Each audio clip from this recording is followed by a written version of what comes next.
বিজয়ের শুভেচ্ছা। অবশ্যই একটা জিনিস আবারও স্মরণ করিয়ে দিতে চাই, যুদ্ধের মাঠে গেলে পুরো প্রস্তুতি নিয়ে তারপর যেতে হবে এবং প্ল্যান এ বি যা যা প্রয়োজন সেটা করতে হবে। সবাইকে একসাথে থাকতে হবে, ছিন্ন ভিন্ন হওয়া যাবে না।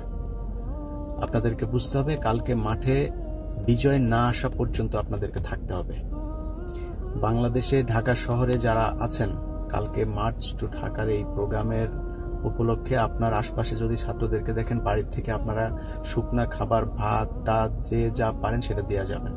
ওয়াইফাই গুলোর পাসওয়ার্ড আপনারা ওপেন রাখবেন, তারা প্রয়োজন ব্যবহার করবে। আপনাদের বাড়িতে যদি কোনো লাঠি সোটা যা যা প্রয়োজন, বাচ্চাদের যদি কোনো কিছু প্রয়োজন মনে করেন, এমনিতেই দিয়ে দিবেন, এমনি দিয়ে দিবেন। দেখবেন যে জয় বাংলা বলে কিনা। জয় বাংলা যদি না বলে তাহলে বুঝবেন এগুলি মানুষকে এই বাসায় যা থাকবে জানলা দিয়ে গ্রিল দিয়ে ফেলে দিবেন নিচে।